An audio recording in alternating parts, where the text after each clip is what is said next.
నమస్తే, నా పేరు తేజస్విని. బీసీఎన్ న్యూస్ కి స్వాగతం. ముందుగా ముఖ్యాంశాలు. విజయవాడలో విలువలపై సదస్సులో విద్యార్థులకు సూచనలు చేసిన చాగంటి తప్పు చేసినా క్షమించడానికి సిద్ధంగా ఉండే ఏకైక వ్యక్తి అమ్మ మాత్రమేనని ఉద్ఘాటన. మహిళలను గౌరవించేలా పాఠ్యపుస్తకాల్లో మార్పులు తెస్తున్నామన్న మంత్రి లోకేష్. పెట్టుబడులతో పాటు నైతిక విలువల్లోనూ ఏపీని అగ్రగామిగా నిలుపుతామని ధీమా. ఉపాధి హామీ పథకాన్ని నిర్వీర్యం చేసే కుట్రలకు కూటమి ప్రభుత్వం తెరతీసింది. తీవ్రస్థాయిలో ధ్వజమెత్తిన మాజీ మంత్రి మేరుగ నాగార్జున. వాడపల్లి వెంకనాలయంలో ప్రత్యేక పూజలు. మంగళ వాయిద్య నడుమ శ్రీ స్వామి అమ్మవార్లకు మేలుకొల్పు సేవ. ఐశ్వర్యలక్ష్మి హోమం. మీరు జీవితంలో ఏ పని చేసినా అది మీ అమ్మకు ధైర్యంగా చెప్పగలిగేలా ఉండాలి. అమ్మకు చెప్పలేని పని ఎప్పుడూ చేయకూడదు. ఇదే మీ జీవితానికి గీటురాయి కావాలని ప్రముఖ ప్రవచనకర్త, ఆంధ్రప్రదేశ్ ప్రభుత్వ నైతిక విలువల సలహాదారు బ్రహ్మశ్రీ చాగంటి కోటేశ్వరరావు విద్యార్థులకు దిశానిర్దేశం చేశారు. తప్పు చేసినా క్షమించడానికి సిద్ధంగా ఉండే ఏకైక వ్యక్తి ప్రపంచంలో అమ్మ మాత్రమేనని, అలాంటి తల్లిని ప్రతి ఒక్కరూ గౌరవించడం నేర్చుకోవాలని ఆయన ఉద్ఘాటించారు. విజయవాడలోని తుమ్మలపల్లి క్షేత్రయ్య కళాక్షేత్రంలో విద్యాశాఖ ఆధ్వర్యంలో నిర్వహించిన విలువల విద్యా సదస్సుకు చాగంటి ముఖ్య అతిథిగా హాజరై ప్రసంగించారు. కుటుంబ వ్యవస్థ నుంచే నైతిక విలువలు ప్రారంభమవుతాయని, ఈ విషయాన్ని ముఖ్యమంత్రి చంద్రబాబు తనకు గుర్తు చేశారని ఆయన తెలియజేశారు. నాకు ఈ కర్తవ్యాన్ని అప్పజెప్పినప్పుడు గౌరవ ముఖ్యమంత్రి గారు నాతో మాట్లాడుతూ ఒక మాట అన్నారు. నైతికత అన్నది ప్రారంభం కుటుంబంలో ప్రారంభం కావాలి. తల్లి మాట వినడం, తండ్రి మాట వినడం, అన్నదమ్ముల్ని ప్రేమించడం ప్రారంభమైతే సమాజాన్నంతటినీ ప్రేమించడం తనంత తానుగా అలవాటవుతుంది. ఇవాళ కుటుంబాలలో విలువలు తగ్గిపోతున్నాయి. కుటుంబ సభ్యుల మధ్య ప్రేమ, అవగాహన తగ్గిపోతున్నాయి. కాబట్టి మీరు విద్యార్థులను ఉద్దేశించి ప్రసంగాలు చేసినా, ఆధ్యాత్మిక ప్రవచనాలు చేసినా ఈ విషయాన్ని దృష్టిలో పెట్టుకుని కుటుంబ విలువలు పెరగడానికి దోహదపడేటట్టుగా మీ ప్రసంగాలు చేయవలసింది అని కోరారు. మొట్టమొదటిసారి ప్రభుత్వ పక్షాన జరుగుతున్నటువంటి విద్యార్థుల సమ్మేళనం కాబట్టి నాకు ఎవరు ఈ కర్తవ్యాన్ని అప్పచెప్పారో వారు నాకు చేసిన సూచనని నేను ఔదలదాల్చవలసి ఉంటుంది. కాబట్టి వారు చేసిన సూచనతోటే నా ప్రసంగాన్ని ప్రారంభం చెయ్యాలి అని నేను అనుకున్నాను. కుటుంబం అనేది భగవంతుడు మనకిచ్చిన గొప్ప వరం. తల్లి కడుపున పుడతాం. నిజానికి ఈ తల్లి కడుపున పుట్టాలి అని ఎవరు నిర్ణయించుకోరు. అసలు స్త్రీ అన్న ప్రాణి లేకపోతే ఈ సృష్టి లేదు. ఒకవేళ సృష్టి జరిగినా నిలబడే అవకాశం లేదు. తండ్రి కోట్లకు పడగలెత్తినవాడు కావచ్చు, గొప్ప అధికారి కావచ్చు, కానీ పుట్టినటువంటి పసిబిడ్డ ఆకలితో ఏడుస్తుంటే ఆ పసిబిడ్డకి పాలు పట్టగలిగినటువంటి శక్తి అమ్మకు ఒక్కదానికే ఉంటుంది. నేను ఈ బిడ్డని రక్షించుకోవాలి అన్న తాపత్రయం, ఆ తిరుగులేని ప్రేమ అమ్మకి మాత్రమే ఉంటుంది. అది కేవలం మనిషిలో కాదు. మీరు ఏ ప్రాణిని తీసుకోండి. ఒక కోడికి ఎవరు నేర్పారు తన పిల్లల్ని కాపాడుకోమని? స్త్రీ ప్రాణి. కోడి పుంజుకు లేదు ఈ లక్షణం, కోడి పెట్టకుంది ఈ లక్షణం, ఆడ కుక్కకుంది ఈ లక్షణం, ఆడ పందికుంది ఈ లక్షణం. స్త్రీ ప్రాణి ఎక్కడ ఉన్న లోకంలో బిడ్డల్ని కడుపులో పెంచుకోవడం, కడుపుని గర్భాలయం చేయడం, కన్న బిడ్డలకి పాలిచ్చి పెంచి పెద్ద చేయడం, అంత అవ్యాజానురాగంతో స్త్రీ చేసేటటువంటి త్యాగం లేకపోతే ఈ సమాజం లేదు. మన గౌరవ ముఖ్యమంత్రి నారా చంద్రబాబు నాయుడు గారు స్వయంగా ఒక వ్యాసం రాశారు. తల్లికి జేజే, తండ్రికి జేజే, గురువుకు జేజే అని ఒక పుస్తకం ఉంది. మీలో చాలామంది పిల్లలకి తల్లిదండ్రులు తమ రక్తాన్ని డబ్బుగా మార్చి సౌకర్యాలు ఇచ్చి చదివిస్తున్నారు. మహాత్ముల యొక్క జీవిత చరిత్రలు చదవండి. కేవలం మీ పాఠ్యపుస్తకాలు చదవద్దని నేను అనను. మీ యొక్క పాఠశాలల్లో, గ్రంథాలయాల్లో ఆటోబయోగ్రఫీసు, బయోగ్రఫీసు పెట్టించుకోండి. మీ టీచర్స్ని అడగండి, ఎంత సంతోషిస్తారో. అంతవరకు ఎందుకు, ఇంకొకసారి ఏ నెల్లూరులోనో సభ చేసినప్పుడు తప్పకుండా నేను కూడా ఇలాంటి సభల్లో ఒకటో రెండో జీవిత చరిత్రలు బహూకరించడానికి ప్రయత్నిస్తాను. అవి మనని చెక్కుతాయి. కలాం గారు అంత గొప్పవాడయ్యాడంటే ఒక గురువు. నైతిక విలువలతో కూడిన విద్య ద్వారానే సమాజంలో ఆశించిన మార్పు సాధ్యమవుతుందని, విద్యార్థులను ఉత్తమ పౌరులుగా తీర్చిదిద్దేందుకు ప్రభుత్వం కట్టుబడి ఉందని మంత్రి నారా లోకేష్ స్పష్టం చేశారు. పెట్టుబడుల ఆకర్షణలోనే కాకుండా నైతిక విలువలు పెంపొందించడంలోనూ ఆంధ్రప్రదేశ్ను దేశంలోనే అగ్రగామిగా నిలుపుతామని ఆయన ఉద్ఘాటించారు. విజయవాడలోని తుమ్మలపల్లి కళాక్షేత్రంలో నిర్వహించిన నైతిక విలువలపై రాష్ట్ర స్థాయి విద్యా సదస్సులో లోకేష్ ముఖ్య అతిథిగా పాల్గొని ప్రసంగించారు. చాగంటి కోటేశ్వరరావు గారిని నైతిక విలువలపైన సమాజంలో మార్పు తీసుకొచ్చేదానికి నియమించాలని నిర్ణయం తీసుకున్న ముందల గౌరవ ముఖ్యమంత్రి గారు నన్ను పిలుస్తాం జరిగింది. ఆయన నన్ను పిలిచి 2019 నుంచి 24 వరకు మనం అనేక సార్లు చర్చించాం. సమాజంలో నైతిక విలువలు తీసుకురావాల్సిన బాధ్యత ఉందని మనందరం 1-10 సార్లు మాట్లాడుకున్నాం. ఏం చేస్తే బాగుంటుందని గౌరవ ముఖ్యమంత్రి గారు నన్ను అడిగారు. నేను అనేక సందర్భాల్లో చెప్పా, గౌరవ ముఖ్యమంత్రి గారిని చూసి లైఫ్ లాంగ్ లెర్నర్ని నేనని. సో గౌరవ ముఖ్యమంత్రి గారికి చెప్పా, మీరు ఏ నిర్ణయం తీసుకున్నా ఒక విద్యాశాఖ మార్చులుగా మేము ఆ నిర్ణయం కట్టుబడి ఉంటామంటే అప్పుడు ఒక్క క్షణం కూడా ఆలోచించకుండా చాగంటి కోటేశ్వరరావు గారిని ఏకంగా క్యాబినెట్ ర్యాంక్ ఇచ్చి ఆంధ్ర రాష్ట్ర ప్రభుత్వానికి సలహాదారుగా నియమించారు గౌరవ ముఖ్యమంత్రి శ్రీ నారా చంద్రబాబు నాయుడు గారు.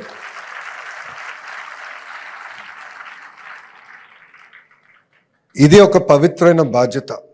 నేను అనేక మంది వ్యక్తులను చూశాను, అందరూ క్యాబినెట్ ర్యాంక్ హోదా కావాలని కోరుకునేవారు. చాగంటి గారికి క్యాబినెట్ ర్యాంక్ ఇచ్చినా మమ్మల్ని మొదటిసారి కలిసినప్పుడు కనీసం ఇచ్చిన కాఫీ కూడా ఏం తాగల, ప్రభుత్వం పెడుతున్న వాహనం వాడలా, ఆయన సెల్ ఫోన్ బిల్లు కూడా గురువుగారే ఈరోజు కడతాం జరుగుతుంది. అలాంటి గొప్ప వ్యక్తి దగ్గర ఈరోజు పుస్తకాలు రూపొందించుకున్నాం. ఆ పుస్తకాలు మీ భవిష్యత్తు కోసం అందిస్తాం జరుగుతుంది. మట్టి కుండలాగా మారుతుంది, శిలా శిల్పం అవుతుంది, విత్తనం పెద్ద చెట్టు అవుతుంది. బడిలో పిల్లలకి చదువు ఆటలతో పాటు నైతిక విలువలు అందిస్తేనే సమాజంలో ఏ మార్పు మనం ఆశిస్తున్నామో ఆ మార్పు మనం సాధించగలుగుతాం.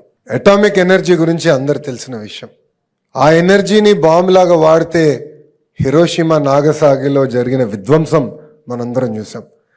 కానీ అదే ఎనర్జీని మనం విద్యుత్ తయారీకి వాడితే మొత్తం దేశాలే వెలిగించడానికి అవకాశం ఉంటుంది.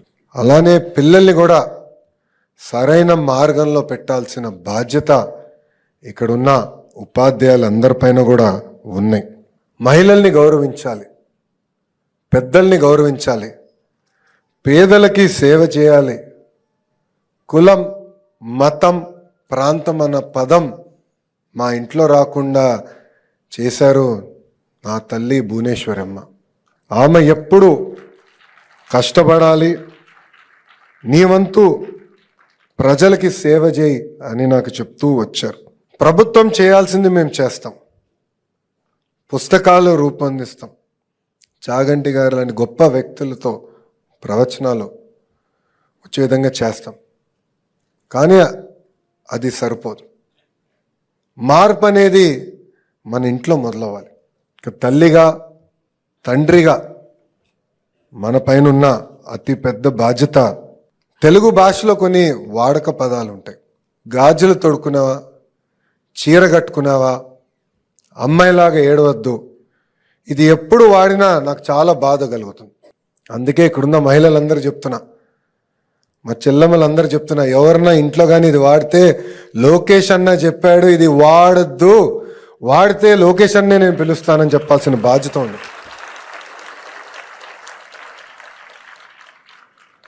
సమాజం ఎప్పుడు బాగుపడుతుందంటే మనం మహిళల్ని గౌరవించినప్పుడే బాగుపడుతుంది. సినిమాల్లో, వెబ్ సిరీస్లో కూడా మహిళల్ని కించపరిచే విధంగా వ్యాఖ్యలు ఉండకూడదని నేను ఇప్పటికీ మన గౌరవ ఉప ముఖ్యమంత్రి గారితో చర్చించా, గౌరవ ముఖ్యమంత్రి గారితో కూడా నేను చర్చిస్తాం జరిగింది. దీన్ని మేము ముందరికి తీసుకెళ్తాం. కూటమి ప్రభుత్వం వచ్చాక ఉపాధి హామీ పథకాన్ని కూడా రాజకీయ కక్ష సాధింపుల కోసం వాడుకుంటూ దానిపై ఆధారపడి బతుకుతున్న పేద కుటుంబాలు కడుపు కొడుతున్నారని వైసీపీ బాపట్ల జిల్లా అధ్యక్షులు మాజీ మంత్రి మేరుగ నాగార్జున ఆగ్రహం వ్యక్తం చేశారు. తాడేపల్లిలోని వైసీపీ కేంద్ర కార్యాలయంలో ఆయన మీడియాతో మాట్లాడుతూ ఒక పక్క వ్యవసాయ రంగాన్ని నిర్వీర్యం చేస్తూ ఇంకో పక్క ఉపాధి హామీ పథకాన్ని కూడా నిర్వీర్యం చేసే కుట్రలకు కూటమి ప్రభుత్వం తెరతీసిందని ధ్వజమెత్తారు. కూటమి ప్రభుత్వం వచ్చాక ఉపాధి పథకం ఫీల్డ్ అసిస్టెంట్ను తొలగించి వారి స్థానంలో తమకు నచ్చిన వారిని నియమించుకున్నారని, వారి ద్వారా ఇటీవల ఉపాధి హామీ పథకంలో ఈ కేవైసీ తీసుకొచ్చి జాబ్ జాబ్ కార్డుల తొలగింపు కార్యక్రమానికి శ్రీకారం చుట్టాన్ని వివరించారు. ఆనాడు రాజశేఖర రెడ్డి గారు గొప్ప ఆలోచనతో ఇంప్లిమెంట్ చేయిస్తే ఆంధ్రప్రదేశ్లో చివరికి మహిళా సంఘాలను కూడా ఇంట్రడ్యూస్ చేసి ఉవ్వెత్తున ఈ కార్యక్రమంలో పేదవారు, ప్రతి కులంలో ఉన్న పేదవాడు ఒక జాబ్ కార్డు, ఆ కుటుంబంలో దరిదాపు అందరూ ఇన్వాల్వ్ అవటానికి, బ్రతకటానికి, వాళ్ళ స్థితి పెరగటానికి ఉపయోగపడిందని చెప్పడానికి గర్విస్తూ ఉన్నాం. ఈ పథకాన్ని ఈరోజు ఆంధ్రప్రదేశ్లో ప్రస్తుత ముఖ్యమంత్రి చంద్రబాబు నాయుడు గారి యొక్క నేతృత్వంలో నీరుగారుస్తా ఉన్నారు. కేంద్ర ప్రభుత్వంలో ఏర్పాటు చేసిన పథకమైన ఆంధ్రప్రదేశ్లో ఇంప్లిమెంట్ చేయటంలో వెనకబడతా ఉన్నారు. దానికి కారణం ఎంత దారుణం అంటే, కేంద్ర గ్రామీణాభివృద్ధి శాఖ వాళ్ళ పోర్టల్లో పెట్టారు, భారతదేశంలో 22 లక్షల పైబడి జాబ్ కార్డులు తీసేస్తే ఒక్క ఆంధ్రప్రదేశ్లో 18,63,000 మంది జాబ్ కార్డులు తీశారంటే ఎవరి అసమర్థత అని అడుగుతా ఉన్నాం, ఎవరి చేతగారితనం అని అడుగుతా ఉన్నాం. ఏ ఉద్దేశంలో పేదవారికి ఇచ్చే జాబ్ కార్డులు, కూలి చేసుకుని బ్రతకటానికి అవకాశం ఉండే జాబ్ కార్డులు తీయటానికి మీరు పురికొల్పుతా ఉన్నారు? దానిలో మీ ఉద్దేశం ఏంటి? నీ నిగూఢత్వం ఏందో చెప్పమని చంద్రబాబు నాయుడు గారిని అడుగుతా ఉన్నాం. దరిదాపు 48 లక్షల కుటుంబాలకు జాబ్ కార్డులు ఇస్తే 75 లక్షల పైగా ప్రజానీకం ఆధారపడితే దరిదాపు ఈ పథకం 90% కేంద్ర ప్రభుత్వం నిధి. ఏ కుటుంబమైనా దాని మీద బ్రతకటానికి ఆస్కారం కలిగింది. ఒక్కసారి మీరు జాబ్ కార్డులు తీసేస్తా ఉన్నారంటే ఎందుకు మీరు తీయటా ఉన్నారు? తీయటానికి ఆస్కారం ఉంది. ఏ ఉద్దేశాలు దాంట్లో పొందుపరిచారు? ఎందుకు రాష్ట్ర ప్రభుత్వం కాన్సన్ట్రేషన్ చేయలేకపోతా ఉందో చెప్పమని చెప్పి కూడా చంద్రబాబు నాయుడు గారిని డిమాండ్ చేస్తా ఉన్నాం. ఈరోజు ఒక జాబ్ కార్డు తీయాలంటే చాలా ప్రొసీజర్ ఉంది, కేంద్ర ప్రభుత్వ నిబంధనలు ఉన్నాయి.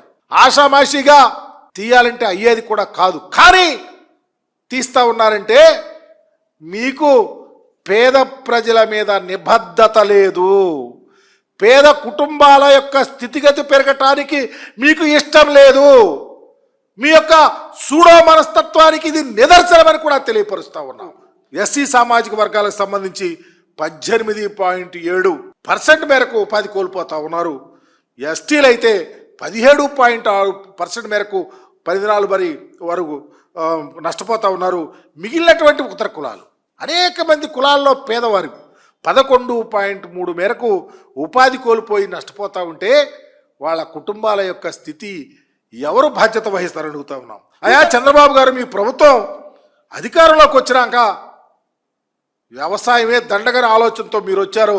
వ్యవసాయం పండుగలా ఉంటే పేదవారి కుటుంబాల యొక్క స్థితి పెరిగింది, కూలి చేసుకునే అవకాశం వస్తుంది, కడుపు నిండా కూడి తింటాకు ఆస్కారం ఉంటుంది. వ్యవసాయాన్ని ఎత్తేసారు మీరు. వ్యవసాయం అంటే చివరికే వ్యవసాయం చేస్తే వ్యాధులు వస్తాయని చెప్పినటువంటి చరిత్ర మీది. కూలీలు ఎలా బ్రతుకుతారు, పేదవారు ఎలా బ్రతుకుతారు, ఎస్సీ ఎస్టీ బీసీ మైనారిటీ ఉన్నత కులాల్లో ఉన్న పేదలు ఎలా బ్రతుకుతారో చెప్పమని అడుగుతా ఉన్నాం. ఉద్యోగం అసలే లేదు. పేదవారి కుటుంబాల పిల్లలు చదువుకుని క్వాలిఫికేషన్స్తో రోడ్ల మీద పిహెచ్డీలు చేసి తిరుగుతూ ఉంటే ఒక్క రిక్రూట్మెంట్ చేయలేదు. ఎవరు బాధ్యత వహిస్తారు అడుగుతా. కోనసీమ తిరుమలగా వర్ధిల్లుతున్న వాడపల్లి శ్రీ వెంకటేశ్వర స్వామి ఆలయంలో మంగళవారం ప్రత్యేక పూజలు వైభవంగా నిర్వహించారు. మంగళ వాయిద్యాలను శ్రీ స్వామి అమ్మవార్లకు మేలుకొల్పు సేవలు నిర్వహించిన అనంతరం ఐశ్వర్యలక్ష్మి హోమాన్ని జరిపించారు. అర్చకులు శ్రీ స్వామి అమ్మవార్ల వసంత మండపంలో అష్టోత్తర పూజలు నిర్వహించగా ప్రత్యేక అలంకరణలో ఉన్న స్వామిని దర్శించుకుని భక్తులు తరించిపోయారు.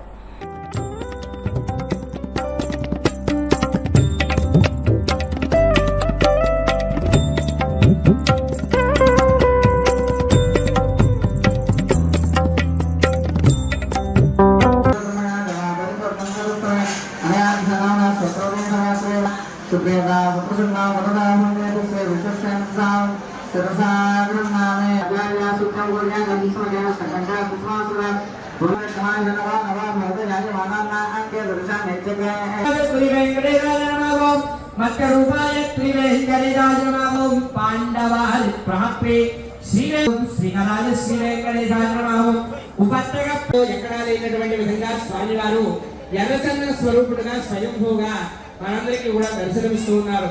ఇంకొక ప్రత్యేకత ఏమిటంటే సాధారణంగా వెంకటేశ్వర స్వామి వారికి గద ఉండదు, కానీ ఈ క్షేత్రంలో మాత్రమే స్వామివారి గదాధరుడే మనల్ని కూడా రక్షిస్తూ ఉన్నారు. ఎవరైతే స్వామి వారిని 7 వారాలు దర్శించుకుంటారో వారు అనుకున్నటువంటి కోరిక తప్పకుండా నెరవేరుతుందని విశ్వాసంగా అనేక వేలాద ఈ పద్ధతిని ఆచరిస్తూ 7 వారాలు పరిపూర్ణం చేసుకుని ఈ రోజు స్వామివారి అనుగ్రహం పొందడానికి మీరు స్వామివారికి సంకల్పాన్ని వివరించుకున్న తర్వాత వైకుంఠపురంలో ఉన్నటువంటి ఆ వెంకటరమణ మూర్తిని ఈ వాడపల్లి క్షేత్రానికి రమ్మని చెప్పి ఆహ్వానం చేసి స్వామివారి కూర్చోడానికి నవత్న సింహాసనాన్ని ఇచ్చి స్వామివారి కాళ్ళను చేతుల్ని కడిగి తాగడానికి